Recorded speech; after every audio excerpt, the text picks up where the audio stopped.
Hello, this is Tanner again with Yeshua's Return. Like I said, it's a weekly, I don't know, whatever this is, podcast or weekly program that's just short. It's like 5 minutes. And just the purpose is to encourage you on your daily walk, encourage you throughout your week, and just try to give a little piece of truth and a little nugget of wisdom. So, okay, today I've been reading this really great book by Valerie Moody. Right here, The Feast of Adonai. Here's Valerie here on the back. She's fantastic. Anyway, here, I just read this powerful truth. It's about Nimrod and the Tower of Babel, and it says that Nimrod would lead his worshippers. That first of all, they didn't know what the purpose of the Tower of Babel was. Whether it was Nimrod, whether it was like an altar that they were sacrificing to pagan gods, which it was probably part of that. Whether Nimrod hated God and he built it to get closer to God, to attack God. There are just a lot of different theories about that. But she wrote, Nimrod led his people in sun, moon, and star worship, sacrificing children at the top of the tower. He says that Nimrod was angry with God, and because of that, because of the flood, that he was angry with God. He didn't see God's reason for the flood, I guess.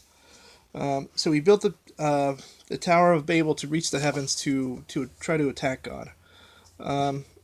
Also says that Nimrod may have had supernatural power, some type of supernatural, like spiritual power, I guess, to hunt down men and animals, and that only which it doesn't specifically say in the Torah about where these garments were, but the actual garments that God had made for Adam and Eve through the sacrifice that he did in the Garden of Eden, the leather garments were saved and were passed down from generation to generation. In that Noah had these garments, and that they were on the ark, and that somehow Nimrod acquired these garments, and that he, of course, they no longer exist, or at least we don't know where they are today.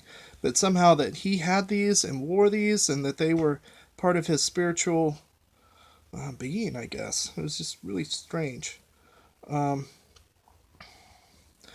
Nimrod's nickname, or another name for Nimrod, was Baal, which was just a really powerful truth for me.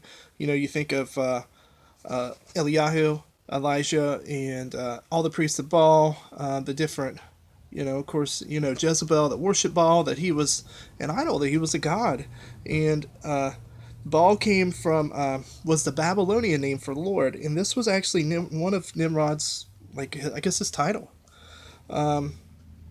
They would burn incense, and they would worship him. Through the years, the same god, Baal, he would be called another name.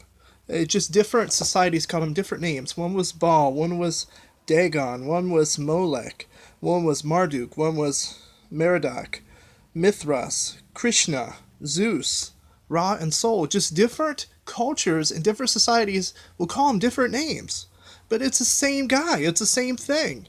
It's another. It was they're worshiping the same person, and I don't know that they don't realize that, and that I don't know. To me, it was a powerful truth when God said there's nothing new under the heavens.